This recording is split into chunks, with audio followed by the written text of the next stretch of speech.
Hola amigos, celebramos hoy el 18º domingo del tiempo ordinario y el evangelio de hoy está tomado del evangelista San Juan en el capítulo 6, versículos del 24 al 35.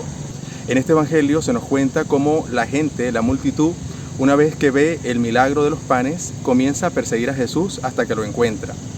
Pero Jesús deja al descubierto sus intenciones, porque les dice que no le buscan por el misterio del Mesías, por el reino de Dios, sino porque multiplicó los panes, es decir, por la parte material. También Jesús les hace una hermosa invitación a que no trabajen tanto por el pan de este mundo, por el pan que se acaba, por lo material, sino que se preocupen por el pan que dura hasta la vida eterna, es decir, por el reino de los cielos. Por otra parte, la gente también le pregunta qué tenemos que hacer para salvarnos, qué mandamientos tienen que cumplir. Pero Jesús, por otra parte, les dice que no es tanto lo que tienen que hacer, sino que tienen que creer en Jesús, en las obras, que tal vez es un poco lo que le falta a la gente, poder creer en Jesús como Mesías. Y al final de este diálogo, la gente le dice: Señor, danos siempre de ese pan. La gente busca en Jesús ese pan que no se termina, esa abundancia. Pero la respuesta de Jesús sobrepasa todavía las expectativas de esta multitud. Cuando les dice: yo soy el pan de la vida, el que viene a mí no tendrá hambre y el que viene a mí nunca tendrá sed.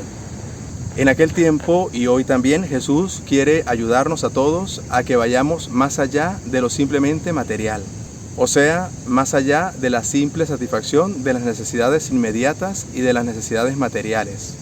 Y hoy también nos invita a nosotros a trabajar por ese pan que no se acaba, es decir, por el reino de los cielos. Tal vez nosotros también podamos caer en la tentación de pensar que para llegar al reino de Dios simplemente tenemos que cumplir unos mandamientos mecánicamente.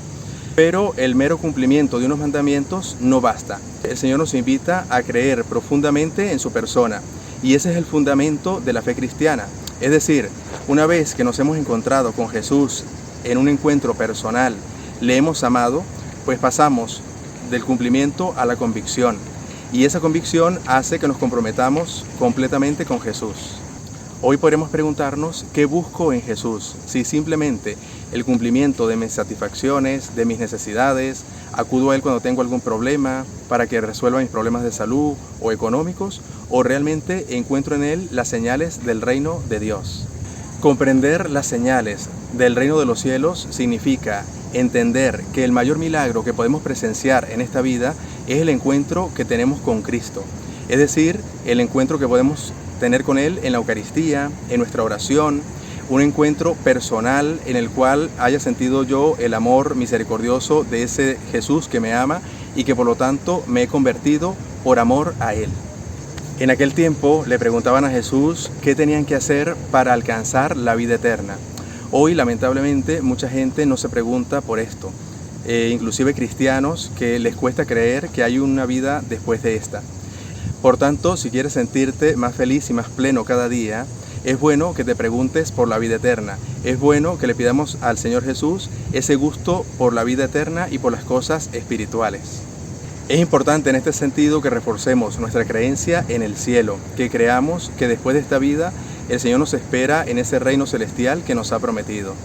Porque es hermoso creer en el cielo y es importante y nos ayuda, porque las personas que viven ancladas aquí en la tierra pierden la esperanza con mucha facilidad.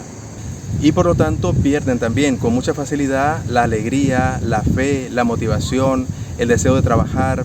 Y la persona que realmente cree en el cielo relativiza las cosas de esta tierra, lo cual nos hace mucho bien, porque no nos quedamos tanto pensando en lo que ha pasado o en lo que vendrá o en lo que me sucedió y en las consecuencias. Ciertamente son importantes, pero la persona que cree en el cielo tiene puesta su esperanza mucho más allá y eso hace que nos sintamos mucho más en paz. Para aumentar la fe, para crecer en la vida personal, es muy importante pedirle al Señor, como en aquellos tiempos le pidieron: danos siempre de ese pan, que nosotros también le pidamos en la Eucaristía, en nuestra oración: Señor, danos siempre de ese pan de la felicidad, el pan del amor, el pan de la misericordia, el pan de la paz espiritual, el pan que necesitamos para vivir con tranquilidad nuestra vida de cristianos. De esta manera no volverás a tener hambre ni sed de las cosas de este mundo, sino solamente hambre y sed de las cosas y de la persona de Dios. Este evangelio también nos deja unas enseñanzas prácticas sobre la Eucaristía. La primera, hazte consciente de que Jesús te sirve en cada misa 2 platos especiales o te invita a 2 mesas. La primera, la mesa de la palabra, que la escuchamos o la tenemos en la escucha de esas lecturas que se proclaman del Antiguo Testamento, del Nuevo y especialmente del Evangelio. Y la segunda, la mesa eucarística, que es el cuerpo y la sangre de Jesús, el cual podemos tomar para alimento de nuestra alma. Segundo aspecto práctico, ve a la misa como aquellos que perseguían a Jesús. Persigue a Jesús en la Eucaristía. Y aunque no tengas muchas ganas de ir, o te sientas un poquito aburrido, o sientas que no tiene mucho fruto, no dejes de ir. Porque en ese encuentro personal, el Señor siempre te hará muchos regalos espirituales. Tercer dato importante, trata de ir a la misa con hambre y sed de Dios. Y esto implica que no nos saciemos antes de otras cosas, porque nuestro ser humano busca siempre saciar el hambre de alegría, de verdad y de amor en otras cosas de este mundo. Sin embargo, el Señor hoy nos invita a que nuestra única fuente de alimento sea el mismo Señor, es decir, la Eucaristía y el encuentro con Cristo. Cuarta cosa a tener en cuenta, pide al Señor lo que quieras, desde un carro que necesites, una casa, la salud o lo que sea. Pero principalmente en la misa se piden cosas espirituales, es decir, el amor, la alegría, la paz, la fe, la esperanza. Número 5, pídele al Señor que aumente tu fe, porque la única condición que nos pide el Señor para revelársenos y para darnos su alimento es que tengamos fe, que podamos creer. Número 6, sé constante y puntual. A la Eucaristía tenemos que ir siempre, cada domingo por lo menos, y a buena hora, porque el hábito luego hace que nos acostumbremos y que nos haga falta siempre la Eucaristía. Número 7, vive la Eucaristía con alegría, porque la Eucaristía es fiesta, es banquete y es encuentro con aquel que nos ama inmensamente. Por eso hay que ir a misa siempre con esa alegría y con mucho fervor. Bueno amigos, ha sido un gusto como siempre compartir con ustedes este Evangelio, compartir la fe. Pido al Señor Todopoderoso que les conceda el aumento de la fe, la esperanza y el amor, en el nombre del Padre y del Hijo y del Espíritu Santo. Amén.